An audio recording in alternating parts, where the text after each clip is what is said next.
What's your Game 7 experience? I know obviously last year, Carolina against I've had these a few guys. now. Yeah. Trying to think. A couple years ago, I feel like my first round 2 years ago, we had like 4 overtime games in round 1. It only went 6, but it felt like Game 6 felt like a similar situation. And then last year we played Boston in 7, and then these guys in 7. It's always it's emotional, and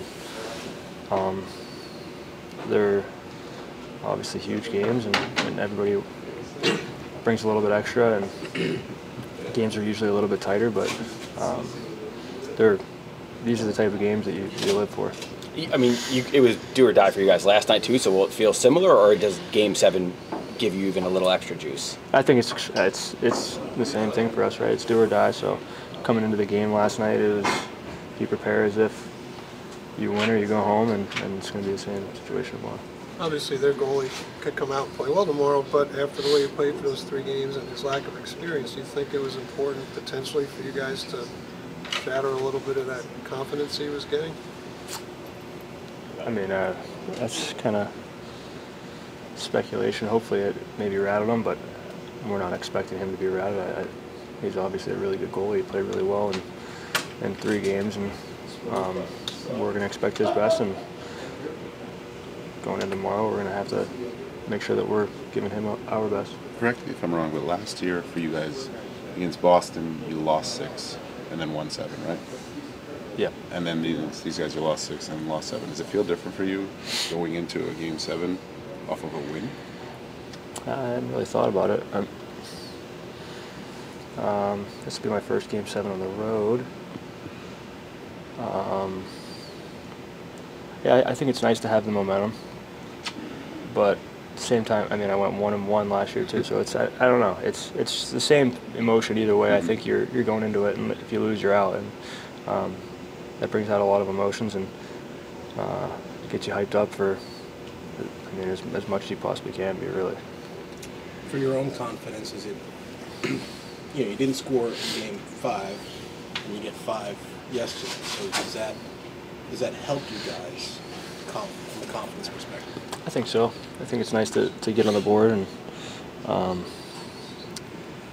at least show ourselves what we're capable of again, and know that we have it. Obviously, we've done that 3 times now this series, and we know we're capable of it, and I think we are realizing that it's a certain way we're playing. When we do that, it's even simpler and more direct, but it's an effort level that we took it to last night that I think needs to be more consistent throughout the entirety of the playoffs. What was it in terms of just, was it closer support? Was it just, crisper passing yesterday? Like what allowed you guys to have eventually after getting the power play goal, just seem to have the puck more a little bit and wear on them a little bit and get the opportunities?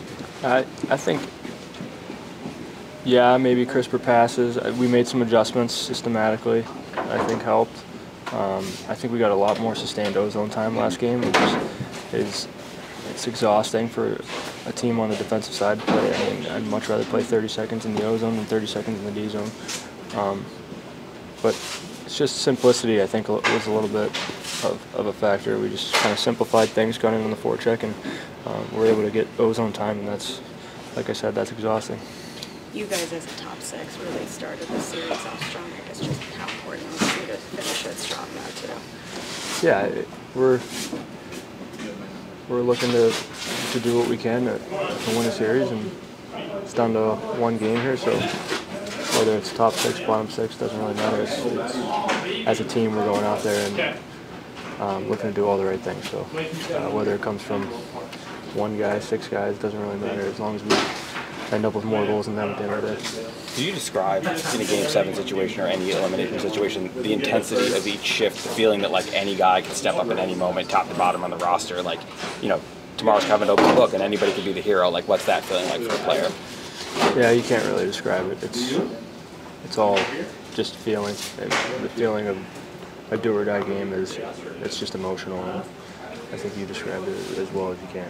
Anybody can be a hero, and it could be an end-to-end free goal or more times than not, it could be a greasy one that bounces off the foot in front, and that ends up being a deciding goal. But either way, it's emotional, and you can't really describe the feeling.